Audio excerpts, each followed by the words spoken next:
This episode is sponsored by Phrase Flowers, a Western New York family-run flower farm and floral preservation. They offer unique and one-of-a-kind pressed flowers in the shapes of buffaloes. Every buffalo is handcrafted because they are made with flowers, so each one has their own look and personality. You can get a hold of them on their website at phraseflowers.com. That's F-R-A-S-E flowers.com. Or check them out on Facebook and Instagram. Bring more joy and color into your life at Phrase Flowers.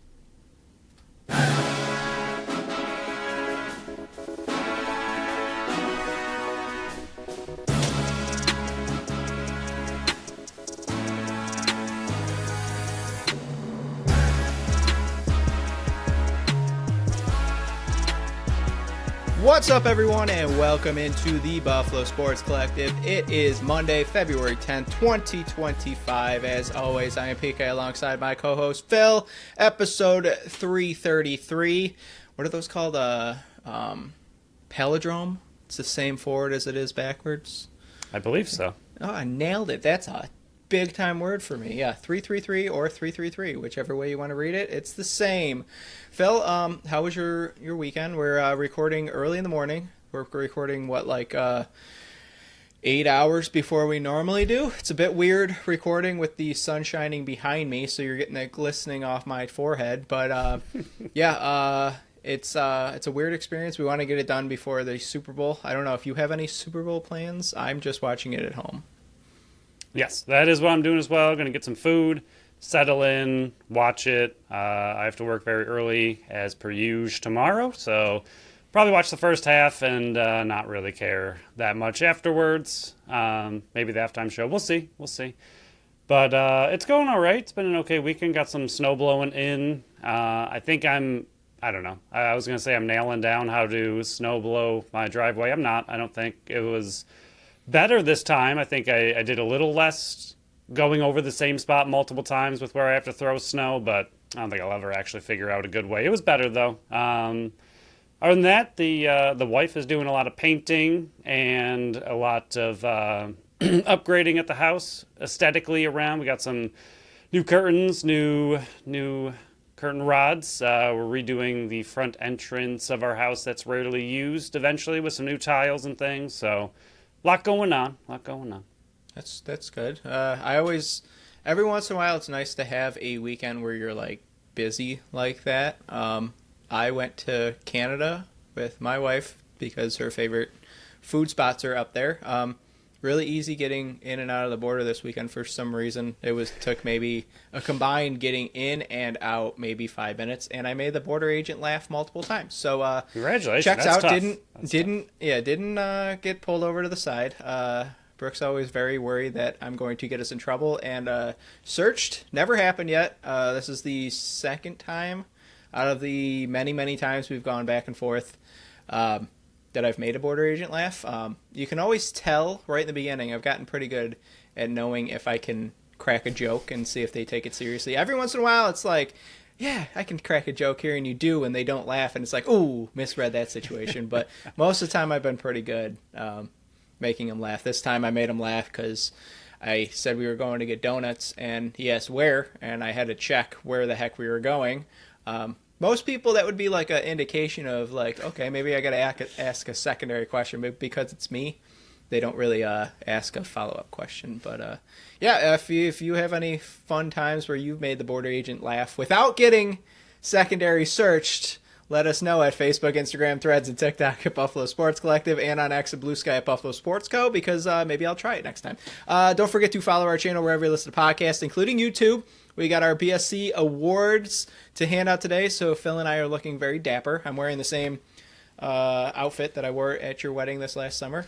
Getting some use out of it. And check out our website. You look like a Pro Bowl announcer, but when they were in like Hawaii, and I look like the behind-the-scenes intern that is just happy to be there. It works. I've been called worse in this thing. Used car dealer, like one of those guys that should be carrying around a briefcase and stuff like that too. It's nice. But yeah, check out our YouTube. You can check out our get-ups there. Check out our website at buffalosportscollective.com. Phil is off this week, his final week of being on a bye for his articles, and he's it's gonna get rough. Yeah, good luck to you. I do not envy you, although you can join the group because I've written 11 already. Week 12 will be out on Thursday. You can check out our store on our link tree, on our social media sites, or at the top of the website by hitting the shop tab. You can represent the BSC on the go. I apologize, this outfit is not on there. This is one of kind. It's just for me. You can't wear it. Ha ha ha. Look for the time breakdowns in the description of the show. We'll start with the Bills and handing out some awards. We got 7 awards to hand out. If you haven't listened to Friday's episode, pause this one. Go listen to that one. You can hear the nominees, then come back to this one. It'll still be paused where you were. Just hit play, and you can listen to the award winners there. Phil, let's get started with MVP. I don't have any envelopes this year. I'm sorry, I was a little bit lazy. This year's nominees for MVP, reminder, last year's winner was Sean McDermott. This year's MVP nominees, there's 4 of them: Josh Allen, James Cook, Khalil Shakir, Deion Dawkins. Here we go.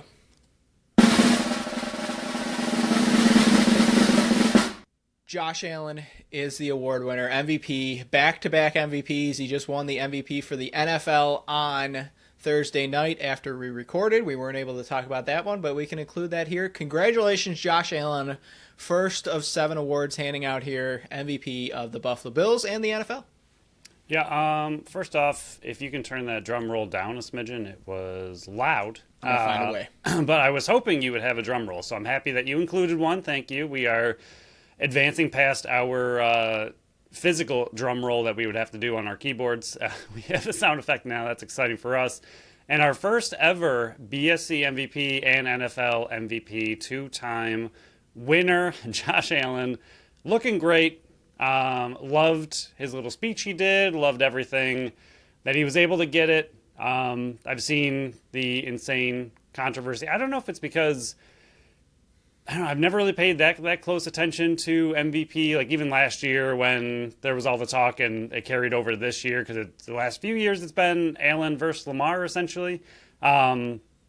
And last year there was the stats versus not stats, and this year it's stats versus not stats, and winning All-Pro means you basically win MVP, but Lamar didn't win MVP, and there's just a lot of back and forth.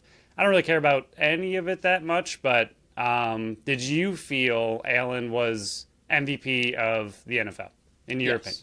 Yes. What people are not, and it's all the talking heads on ESPN and all that kind of crap, that they don't actually look in depth. They don't actually do real research, the majority of them. They just go on there and talk about it, what they see on a teleprompter. Josh Allen this year had better stats than Lamar Jackson had last year.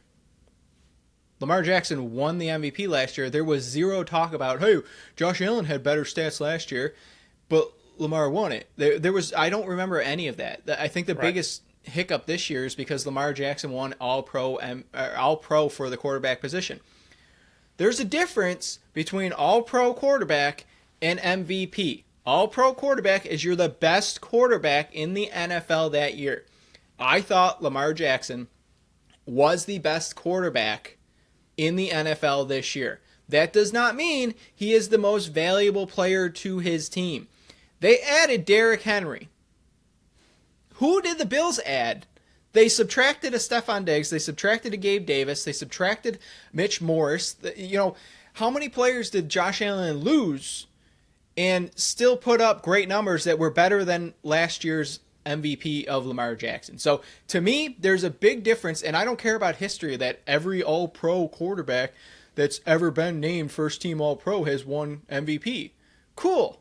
I don't really care. To me, there's a massive difference between All-Pro quarterback and MVP. If you take Lamar Jackson off the Baltimore Ravens, yes, they're going to suffer, but they have Derrick Henry with it. They can change up their offense and go a heavy, heavy run. With the Bills, yes, you have James Cook, but James Cook is a couple tiers below a Derrick Henry. If you take away a Josh Allen from this team and you put in Mitch Trubisky, this team probably doesn't win the division, and they probably are maybe the 6th or 7th wildcard team, if that. That, to me, is the big reason why MVP and All-Pro quarterback are such massive difference. I hate that argument because it's lazy. The people that say, hey, Lamar Jackson should have won MVP because of All-Pro quarterback, it's a lazy reason behind it. Yeah, and I hate the conversation about how his touchdowns are QB sneaks, and even Cook having a lot of touchdowns. Like, in order to have touchdowns, your QB has to get you in position to score a touchdown. So He also didn't play like 6 quarters because of Right. how blown out the games were. Yeah, like it's just, I don't know, I hate the touchdown stat that like, oh, he's just doing the tush push, but like, yes, but he had to drive down to get in tush push range to then fall into the end zone. Also, plenty of NFL teams around the league would love a QB that could tush push. Like it's still a skill. There's if it was so easy, every single team would do it, and they don't. It's pretty much the Bills, the Eagles, and a couple others try here and there, but it's not as consistent as the Bills and the Eagles. And it's not done around the league because it's not the easiest thing. You need a certain type of quarterback to do it. So I just hate that, again, lazy kind of comparison. Like, oh, he's just doing all these QB sneaks to get more touchdowns. Like, okay, well, he still has to be able to score and also get in position to score. But, yeah, I mean, congratulations to Allen. I don't think anyone else was close. I do think James Cook is a big part of this team, but like you just mentioned, if there's no Allen and opposing defenses are able to stack the box, I think Cook would suffer majorly and just not be the same guy. Yeah. So congratulations to him. I think all this, I'm not even going to call it hatred, all this debate online over it. There's one massive thing that you can't debate is how incredible of a human Josh Allen is, just based on his speech. He pretty much said like, hey, this is a team award. And people say that all the time, but I don't think there was one time in his 7 years in the Buffalo Bills uniform that he's ever taken credit, and every single time he's taken the blame. So I think that was on full display on Thursday night during his acceptance speech. Congratulations to him. And the better MVP, Josh Allen, is on the way. So we'll hand out the Offensive Player of the Year. Last year's award winner was Josh Allen. Can he repeat this year? Because he is a nominee. Him, James Cook, Khalil Shakir, Matt Collins, Ty Johnson, Deion Dawkins, Spencer Brown. Phil, I'm not sure if I can manually turn down this, so get ready for your ears. I'll turn it down in post, but here we go. James Cook is the winner of Offensive Player of the Year. I think this is an example of how there is a difference between Offensive Player of the Year and MVP. Nobody was claiming, hey, Josh Allen or Lamar Jackson should have won Offensive Player of the Year in the NFL. No, Saquon Barkley was the best offensive player in the NFL, and he won that award. Why was there no debate whether, hey, Josh Allen wins the MVP or Lamar Jackson comes in second? Why didn't they win Offensive Player of the Year? There's a reason. James Cook, to me, was the best Offensive Player of the Year. I guess to us, was the best Offensive Player of the Year for the Buffalo Bills this season. Yeah, I mean, we talked about in the last episode of why he's a nominee. The big thing with him, other than his average, his yards for the season went down a smidge, but he missed a game, so his average yards per game went up a little bit. Not nearly as good as his first year, but he had a lot less carries, so that average kind of levels out. But the big thing with this one, he went from 2 touchdowns in year 1, 2 touchdowns in year 2, to 16 touchdowns in year 3. And again, a lot of that goes back to play calling and scheming, but at the same time, like we mentioned before, you still have to be able to be the guy to punch it in or be the guy to have breakaway runs that gets you those long touchdowns. So for him to go from 2 to 16 is huge. It's not from 10 to 16. It's not from, 8 to 16. Like 2 is an incredibly low number for your starting rusher, but 16 is an incredibly high number across the NFL. It's not just he was great for the Bills. He was great as a running back getting in the end zone across the league. It's a very high number to get to. So I think that's why he deserves. I think what he was able to do took pressure off of Allen and just gave Allen another outlet. And again, similar to how Henry and Lamar work, they work off of each other. Because Lamar is a threat, they have to open lanes up accidentally for Henry. The defense has to choose which one they want to take on. And the same thing with Cook. Because Cook was a threat, especially to score touchdowns, okay, now the defense has 2 people in the backfield they have to watch, Allen and Cook. They play off each other. They work well together. Without Cook, Allen probably takes a little bit of a hit because the teams can focus more on him. And without Allen, Cook would take a hit. But I think what Cook was able to do, especially from last year to this year, huge jump and deserves the recognition.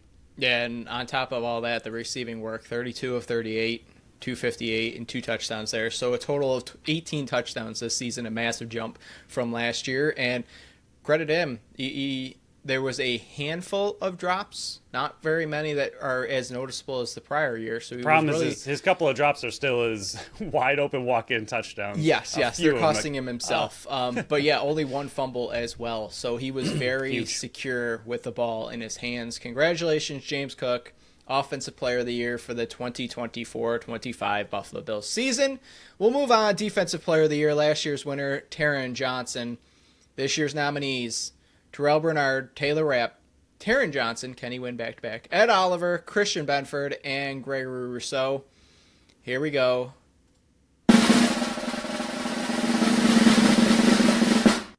To very few surprises, Terrell Bernard wins the award this year. Last year, he won the Most Improved Player. This year, right on top of it, he's stacking awards right now, Phil. Defensive Player of the Year, Terrell Bernard. I think the biggest thing with Bernard is what we saw last year when Milano went down. We were worried. We did not believe there was a true backup or somebody who could step up into that position on this team at that time.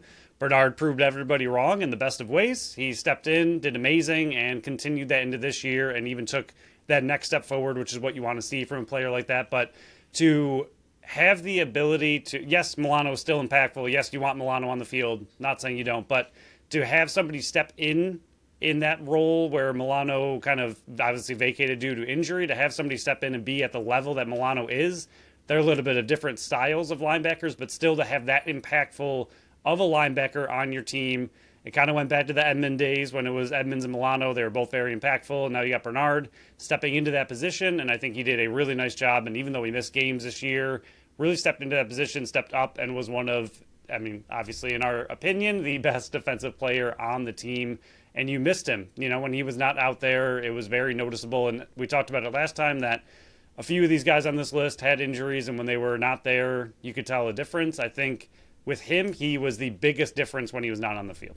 Yeah, and he missed 4 games, second on the team in tackles with 104. He's behind Dorian Williams with 117, but again, missed those 4 games. I think from last year on, when they were trying to replace Tremaine Edmonds, and this guy was hurt all off season, and then into the preseason, I should say, and then going into week 1, they're just going to hand Bernard the starting job. We're like, okay, what the heck is going on?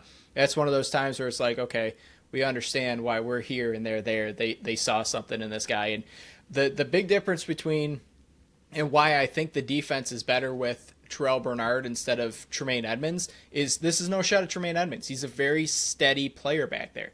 But what we were hoping for 5 years from Edmonds was those splash plays, and we never got them. Terrell Bernard, he's a splash play kind of guy. I mean, he only had 2 interceptions. It felt like so much more than that. Well, only 1 fumble recovery and only 1 sack, but he's out there making those big-time plays and coming up in those critical situations. You remember the big interception that he had as well. I can't remember exactly when it was, so who am I to actually remember it? But it was to close out the game. I think it was Kansas City, if I remember correctly, coming across the middle, intercepting that. It might have been Detroit. It was one of those big-time primetime games that he came up with that interception out of nowhere, and that's something that Edmonds couldn't do. So as long as Terrell Bernard is around, who's going to have a big paycheck coming up. But yeah, congratulations, Terrell Bernard, Defensive Player of the Year for the BSC. We'll move on. Rookie of the Year, last year's winner, Dalton Kincaid. This year we got 5 nominees. We got Keon Coleman, Ray Davis, Joe Andreessen, Cole Bishop, and Brandon Codrington. Away we go with a drum roll.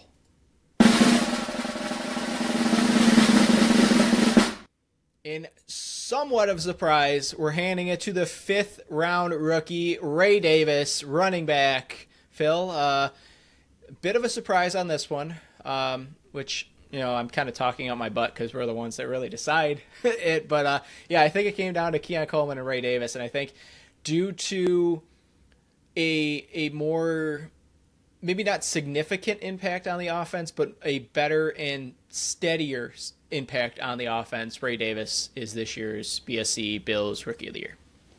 Yeah, I mean, a lot of it is expectations, which is part of the problem for Coleman. Going into this, the Bills were desperate for another weapon, and I know Coleman wasn't supposed to be ready right away in a way. He's supposed to be a player that's a little bit more of a project, going to take some time, not going to be that true alpha wide receiver 1. It's not what he was brought on to be, but the Bills were desperate for a wide receiver to step up. And yes, he had good plays here and there, but there were times that he let the team down as well. Ray Davis had very limited expectations as kind of the backup running back, and he showed huge flashes of what he can do, how he can be utilized in multiple ways. 17 of 19 for receiving. All-purpose yards, he had more than Coleman. Touchdowns, he had more than Coleman. He ended up with 6 touchdowns to Coleman's 4, which for James Cook, he had 4 in his first 2 years. Ray Davis already pumping out 6 in his rookie year with a limited role. He had those huge splash plays where he would just get a huge chunk yards, whether it was a catch or a big run. I just think the explosive nature of what you saw out of Davis, the way they were using him for short area yardage, and he was able to complete those, just everything he was able to do in his rookie season, he had very limited expectations, and I think went above and beyond what was expected of him, at least from an outsider perspective. Maybe the Bills were expecting this. But Coleman he just fell short of expectations, and hopefully it's something he can pick up in year 2. He wasn't horrible by any means. He had a pretty decent rookie season. It's kind of the rookie season you would expect Coleman to have, but that was kind of the problem. He didn't exceed expectations. It was what you expected, where Ray Davis exceeded expectations compared to what you expected. So I think it's very close. I think Coleman's still an impact player. I think he's going to be a huge part of the Bills moving forward, hopefully. But I think Ray Davis could be as well. Yeah, I think Ray Davis is what they were hoping Zach Moss would have been when they still had him in the backfield. And I think one thing not to overlook for Ray Davis is he's not this young back. He was one of those older rookies coming into the league. I think he's going to be, 25 this year? So coming in, having that experience in college and being more of a veteran back, I think this 1-2 punch, and then he can also toss in Ty Johnson as well, where Ray Davis is more of that bruiser back behind James Cook and is still a threat in the receiving game as well. Not as much as, a Ty Johnson was, but he still put up 17 of 19 for 189 and 3 touchdowns and, as long of 63. So he is still, for what we thought he could be coming in and being that bruiser back that, takes some leverage and takes some work off of Josh Allen on those sneaks, he's also a threat and has some speed as well. So I still remember the one game where James Cook didn't play and Ray Davis went off, and I went, okay, is this a game where we say you don't have to sign James Cook? And again, another bad take by me, but yeah, here to admit it. But yeah, I think Ray Davis and James Cook, that dynamic duo in the backfield, are going to be threats for years to come, and hopefully they can re-sign Ty Johnson as well and be another threat and be that 3-headed monster back there and keep running it back as long as Joe Brady's willing to stay around. But congratulations, Ray Davis, Rookie of the Year for the BSC. Move on. Most Improved Player. We already mentioned him, but Terrell Bernard, last year's winner. This year, we got 5 nominees: James Cook, David Edwards, Tyler Bass, Connor McGovern, and Dorian Williams. Away with a drum roll.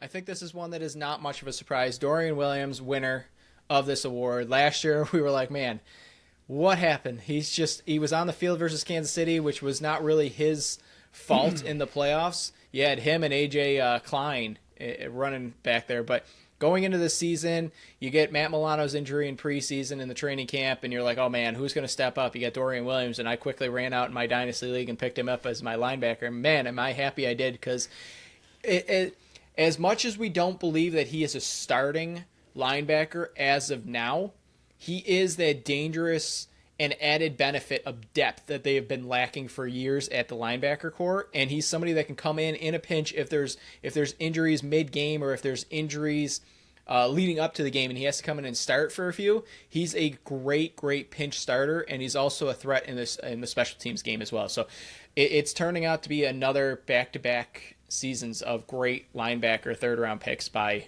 Brandon Beane. Again, trade the first-round picks, but you're great after that.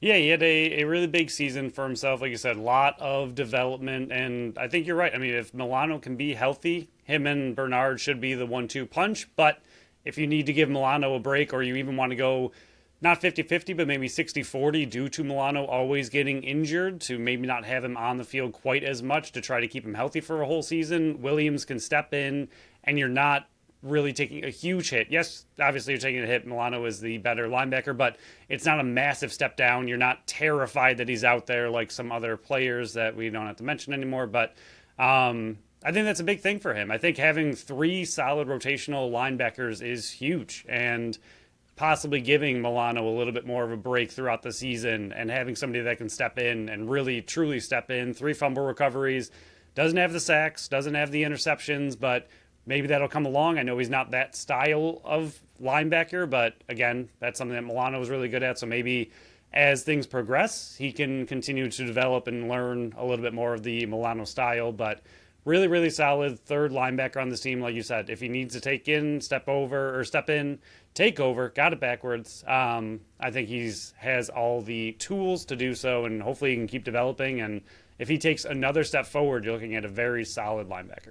Yeah, he's got a little bit of Tremaine Edmonds back there, the steady presence back there, but I think he's a little bit more athletic than Tremaine Edmonds ever was. But before we dive into our final 2 awards for the BSC, as the sun is shining off my head, I apologize for blinding everybody. Let's get into our second sponsor of the show, Tap That Tap Room. I have blue light in my room. Can't really tell it's blue. It's a little bit on the door there. A little bit, that's about it.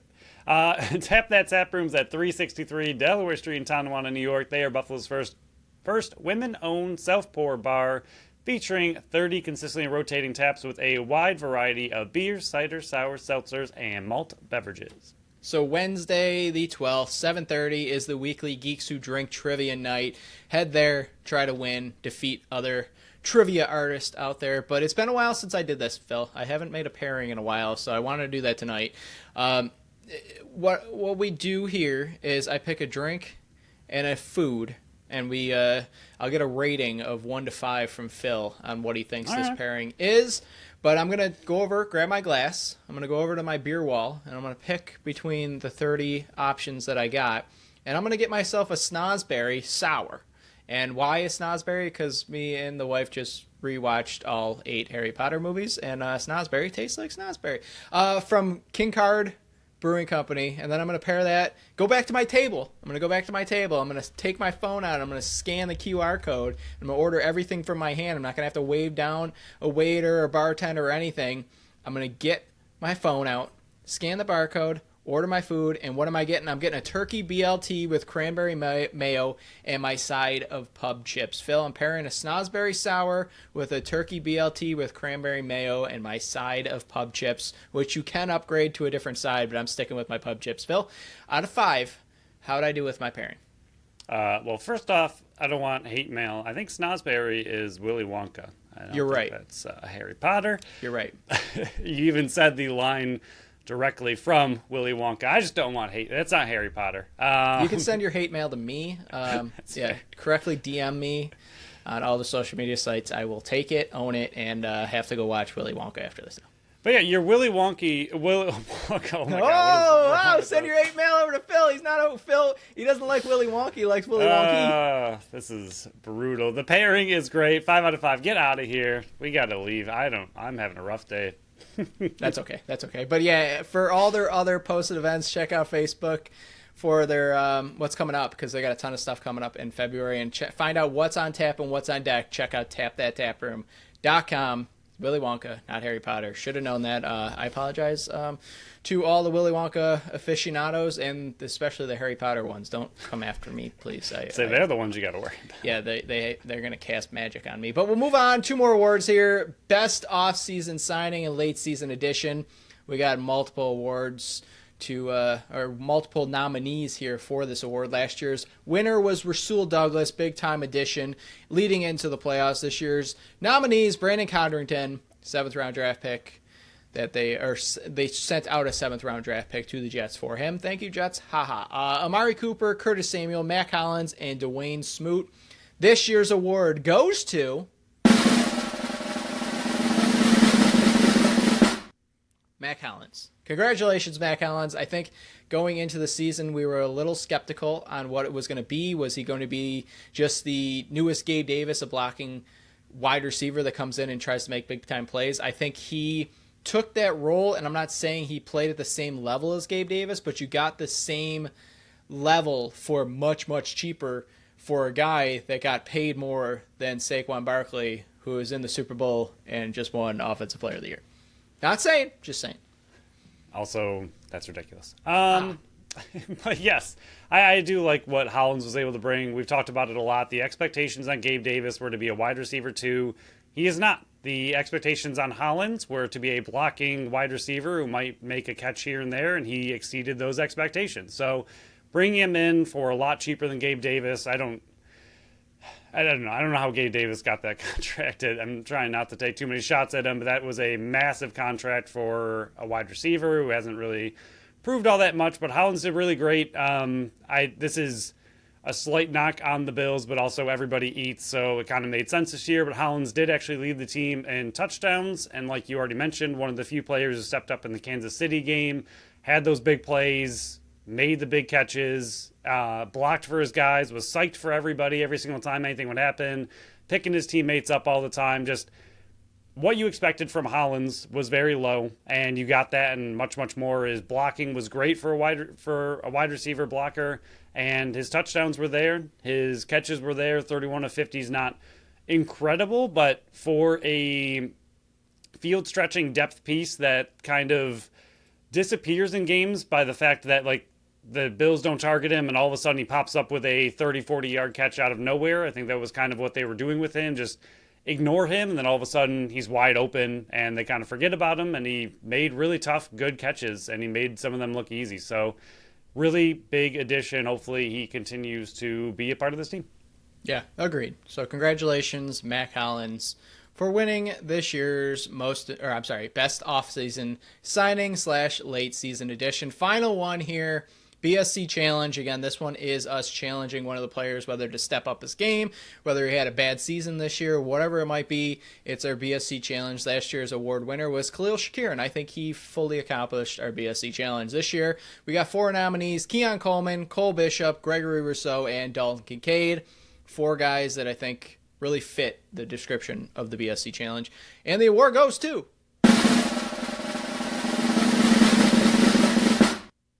Dalton Kincaid. I think self-explanatory why we really need Dalton Kincaid to accept the challenge and run with it in year 3, considering he was a first-round tight end 2 years ago.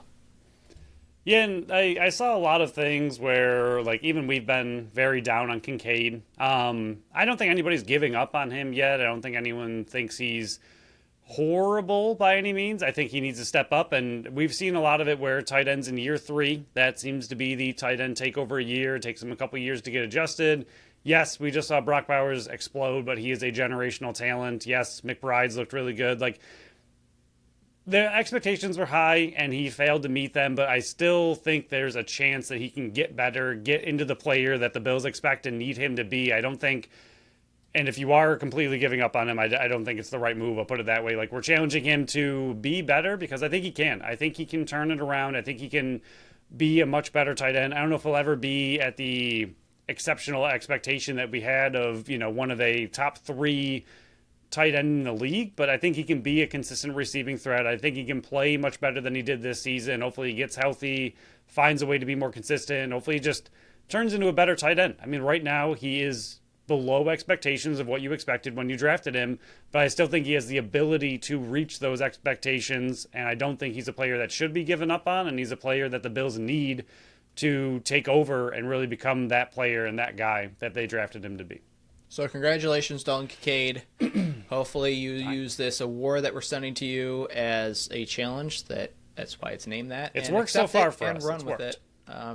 Had very high expectations, especially based on my bold predictions that we already went over. You let me down, bud. Hopefully you get healthy, and maybe it really was the injury. That's what we were on Spencer Brown saying, okay, he's really got to step it up this year, and everybody was saying it's the back injury, and it seemed to been the back injury. So hopefully this is just the injury that Dalton Kincaid was going through as well. They said that's another big reason why he dropped a wide open catch, but maybe next year he's going to come out and be the superstar the league's looking for the tight end position, because it's lacking. There's Brock Bowers, and then who's the next generation? Sam Laporta had a rough season, but that's because he was McBride did real well, but that's about it. Yeah, there's there's a big opening for young tight ends to come into the league and kind of shine and take over for the Travis Kelce's and so on and so forth. So we need it. We need it especially for fantasy. But that will wrap up the BSC Awards for the Buffalo Bills. Congratulations to all the award winners. Your awards are in the mail. We'll see you next year. That pretty much ends the Bills for a bit here, unless there's some big-time news. We'll move over to the Sabres. Looking for win number 5 in a row, and they're still looking because it didn't happen. Saturday versus Nashville, 6-4 loss. Byram, Dahlin, Tuck, and Cousins were the goal scorers. UPL 17 of 22 saves. Shots were 29-23 in favor of Buffalo. 1 for 2 on the power play. They're 12 points back of a wild card spot, 6 points back of Philly, who's right in front of them. They're currently 4th last in the NHL. They're sitting 22, 27, and 5. They just had a 4-game winning streak, and you can kind of see what that big 13-game losing streak does to you. But I definitely thought that they deserved a win out of this one. I don't think the score indicated how well they played. It was just a handful of breakdowns that ended up costing them the game. They didn't get the saves they needed from UPL. They needed 1 or 2 of those. But I thought overall, the last month and a half, they've been playing very solid hockey. It's just you dug yourself such far of a hole that even going on a 4-game winning streak like that literally did nothing. There was no dent in the standings whatsoever. Yeah, that's the problem. And it's been the problem for years now, is that they seem to have great second halves of the year, and they pick it up, but it's too little too late. And we've seen it time and time again. It's just, you can't have a 13-game losing streak when you're already a team that is a fringe team and then expect to make playoffs. Like, if a top team in the league had a 13-game losing streak, you would expect them to possibly right the ship and win 13 in a row, be net even, and then take off from there. But the Sabres are a team that cannot afford that kind of losing streak. And like you said, just won 4, still 12 points out of a wild card, and that is a big mountain to climb still. You need huge win streaks in order to really catch up, and it seems like the Sabres are on the path to do what they do the last few years, which is get very close by the end of the season, but not make it, and then figure out what to do in the offseason, which is nothing. Yeah, so the Sabres are off until the 22nd. We get a nice little break here, especially with the Bandits having back-to-back games this coming up weekend. We don't have to talk about the Sabres for a while.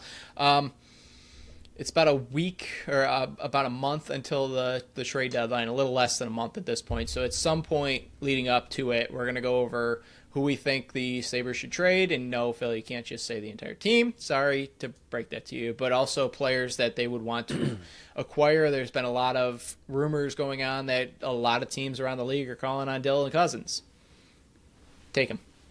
Samuelson. But he's got to be packaged with Samuelson. Yeah, will pay you the rest of his contract if you can just take Samuelson off the team.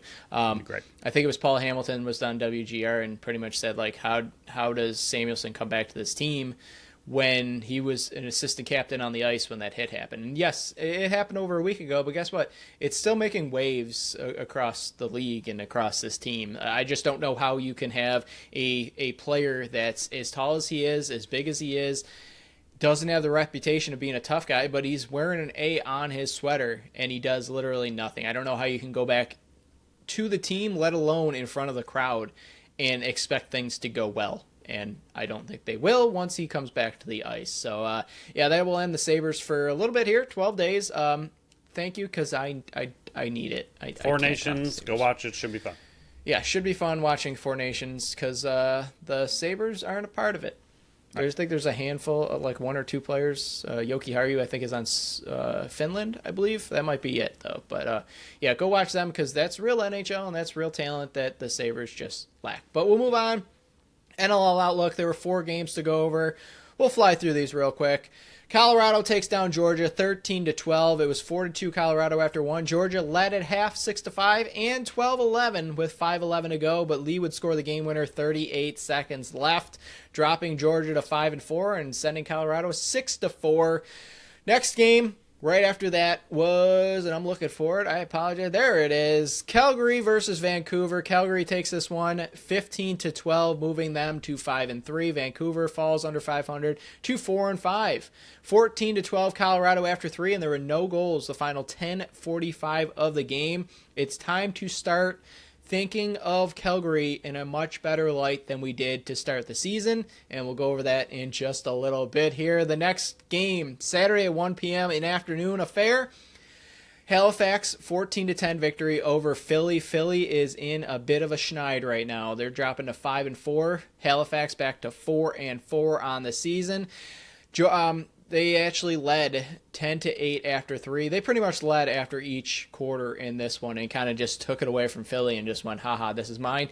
A fabulous goal by Brendan O'Neill, one that you're probably not going to see again in the NLL this season. And Michael Sowers comes in and has a very solid debut in his NLL debut. Final game of the weekend to me, this was the best one yet for Week 11.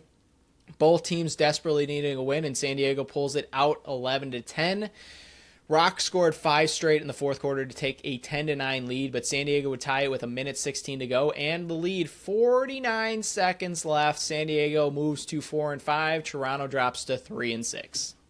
That was the biggest game, I think, for the Bandits. Obviously, they play both those teams coming up, but the Bandits have a big chance to attempt to bury both of those teams well behind them and in general in the standings if the Bandits get the sweep.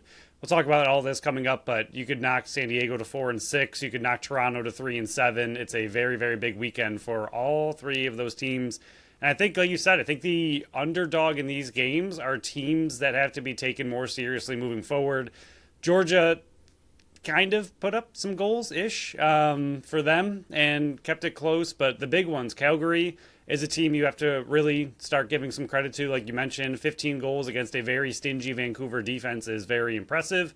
And on the other side, Halifax taking down Philly. I know Philly's defense really isn't much, and Halifax's offense has been really, really good, but still able to contain Philadelphia's defense, and that is the big part of it. Hill had a pretty good game, 37-47. So again, a lot of this middle of the pack of the standings and the entire league is just jumbled as a big mess of teams that we haven't really figured out who's who. I mean, Philly was riding high, and like you said, now they're on a bit of a schneid, and San Diego was real low, but just knocked off arguably one of the hottest teams in the entire league in Toronto, so that's a big win for them. Calgary trying to get some consistency, beating a big team like Vancouver. Vancouver also started hot. Now they're right back to where they don't want to be. It's a mess. The whole league is a mess. The unified standings have been great. I think it's a really, really cool thing, and seeing all these games and how important every single one of them is.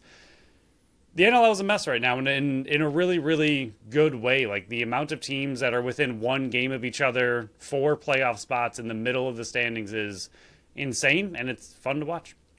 Yeah, there's a ton of games coming up in Week 12 that we'll review on the Friday show, and 2 of them are Buffalo Bandits, so it's going to be a massive week for the NLL. I think there's 4 or 5 teams that have double headers this coming up weekend, so yeah, get your picks in, and good luck trying to pick the right winners. I just went 0 for 4 in Week 11.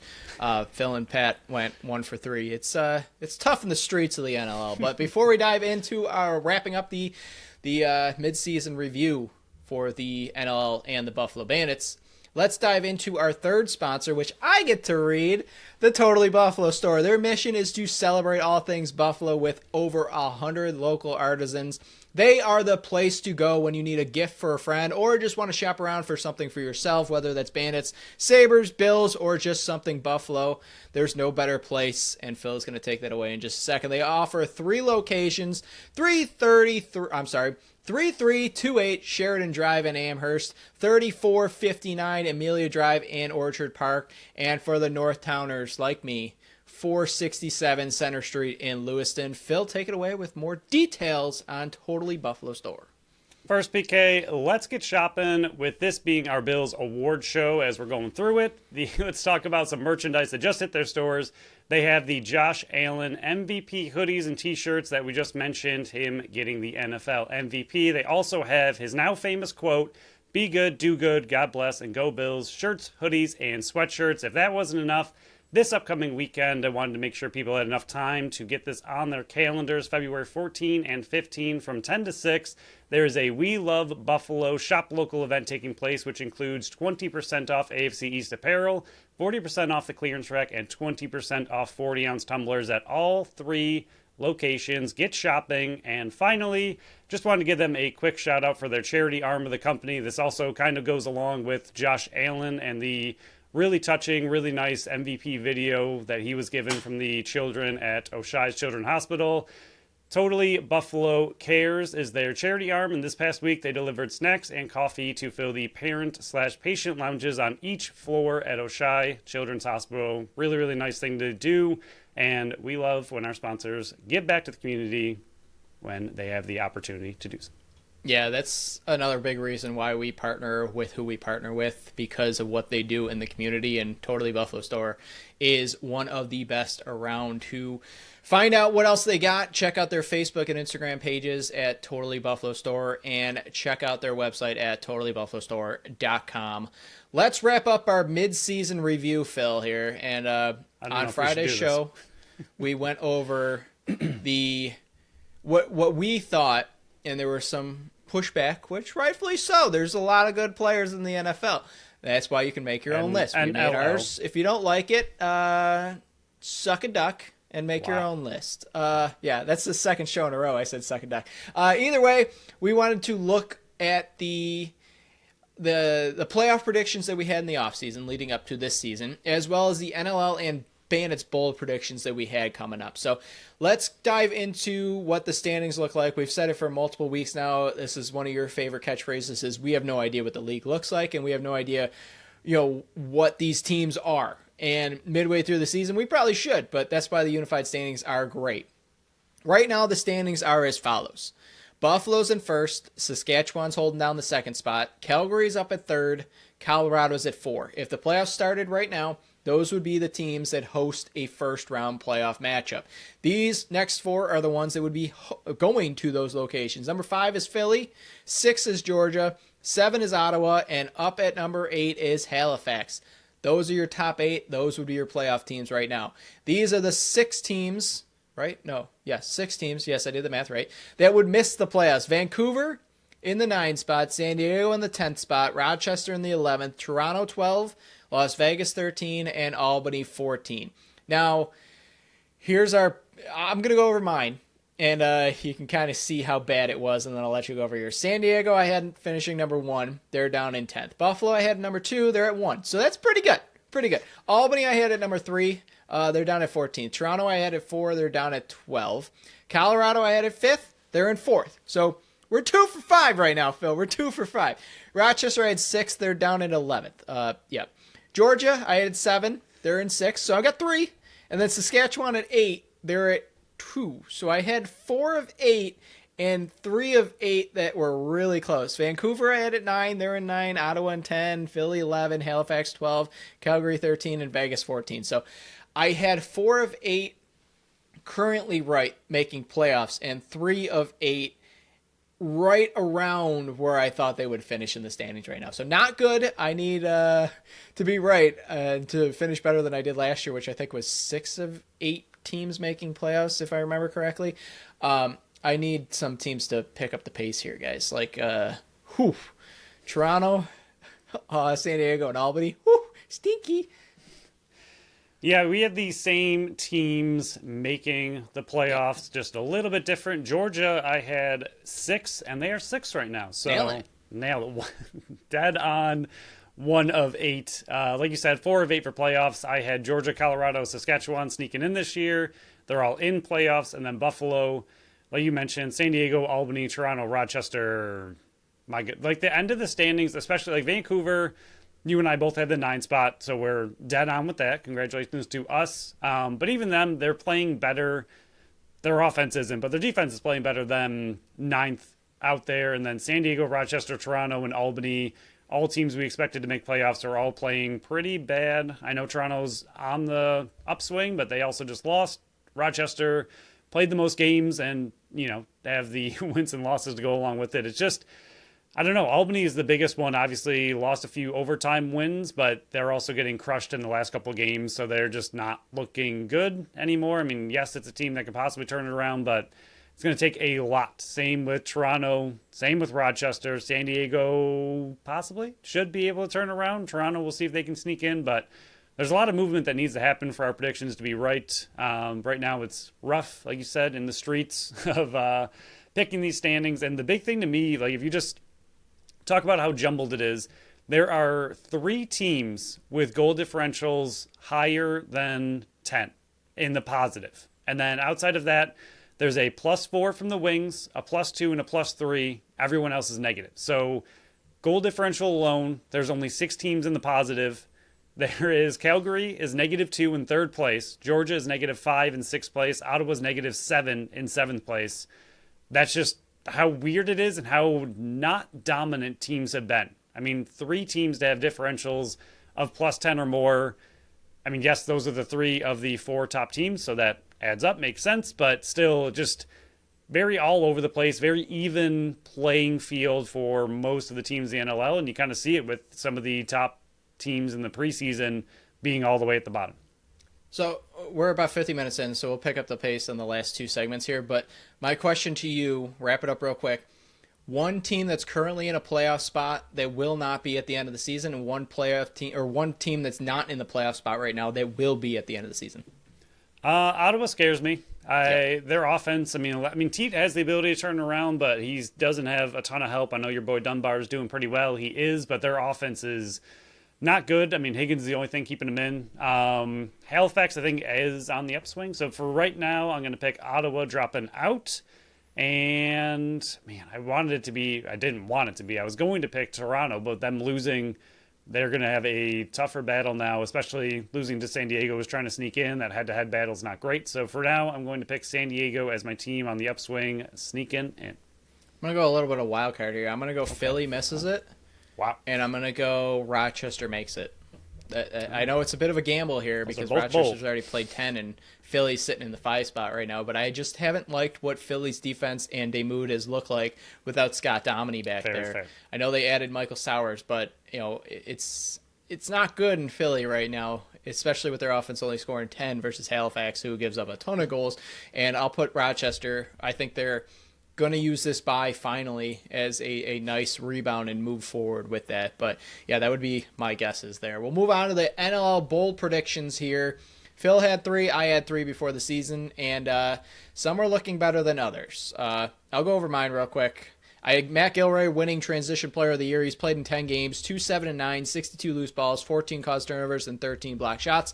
If you listen to Friday's episode, he was not in my top 3 of transition players, and I do not believe that he is going to end up winning Transition Player of the Year, so I'm probably going to take an L on that one unless he rebounds the final 8 games. Colorado, I had leading the league in scoring. They're currently 4th at 12.5, but the number 1 team right now is Buffalo at 16, so Buffalo has to come back down to earth, and Colorado's got to pick up the pace a little bit. Scoring, even though 12.5 is stinking good. And then my last one, I had Jacob Dunbar being the second on Ottawa in points behind Jeff Teat, and he currently is. He's 7 ahead of Kieran, who's in 3rd place. He leads the team in goals with 17. He's 4th on the team in assists at 10, and he's got 27 points right behind Jeff Teat. So I don't think he's having the season I was expecting, but the rest of Ottawa is not scoring, so he's holding steady at number 2. So far, I'm nailing 1 of 3. Yeah, I have Rochester making their first finals appearance since becoming an expansion team. I do think that's still in their wheelhouse. They are right in the jumbled mess of everything. They just need to pick it up in the second half. You had them making playoffs of a team that's not in there right now. So it is possible, especially with Hartley back in the net. We'll see what happens. Dyson Williams, 110-point rookie season, bringing Jeff Teat's record. Not at all going to happen. Extremely off. Yeah, he might get to 70 if he has a good back half. Maybe 80. Still really good rookie season. Not trying to take anything away from what he's done. He was on my list of players to win Rookie of the Year. He's doing fine, but just he's picked it up like you mentioned on the last show too. Yeah. That was one thing that I was not realizing of how well he's played in the last 3. So I think he might still win Rookie of the Year, but not 110 points. And then the Rush will make playoffs for the first time since 2019. They're doing amazing. So that one looks great. They are currently 2nd, and honestly, they might be the other team with Buffalo that is kind of pulled away and separated from being one of the best teams in the league. I do like what they've been able to do. Right now, we're looking possibly 2 of 3, and 1 doesn't even have a chance. So we'll see if Rochester can make it. I think the Rush are in pretty safe position unless they have some monster collapse. So right now, I think 2 of 3 is pushing it, at least 1 of 3, but by the end of the season, might be 2 of 3. Yeah, these are bold for a reason. We have to be bold, so if we miss all 3, it's not that big of a deal because they're bold. Predictions are a little bit different than bold predictions. We'll move on to the Bandits here, Phil. I'll go mine. We both had 3 once again. And currently, I'm looking pretty good with my Bandits Bold predictions. Ian McKay will set a career high in goals, assists, and points. And I said that before knowing that he would be a full-time forward. Again, I know he's listed as transition player, and I know that he can only win transition player of the year.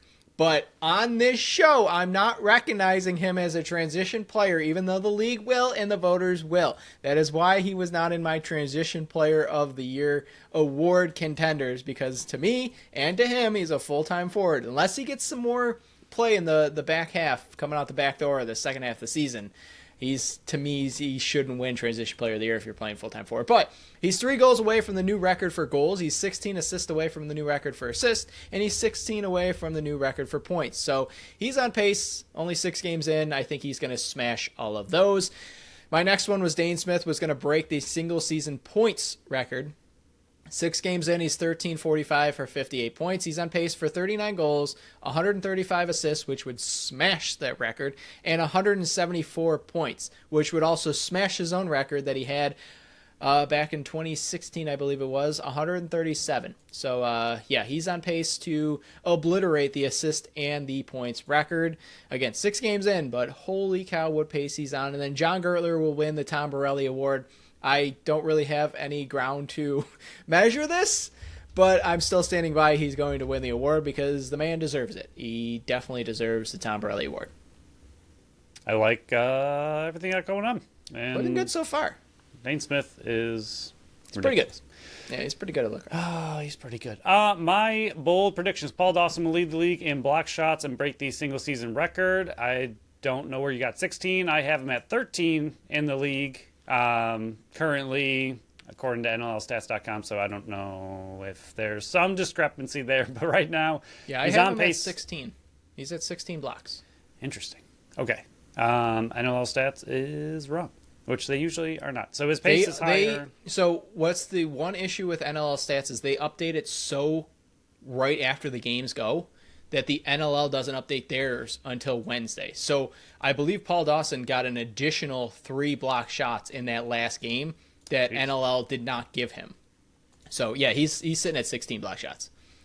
Okay, so judging by his new pace, which is wild that it comes out to a direct even number, he's on pace for 48 block shots. That's disgusting. Ian Lord is currently leading the league, but he is only on pace for math that I did a little bit. I think it was 36 I had him at. So Paul Dawson is on pace to crush the record and lead the league in block shots. So that is looking good. Vince, goaltender of the year. It's tough. He's definitely in the race for sure. He is third in goals against at 9.63, tied for first with 81% save percentage.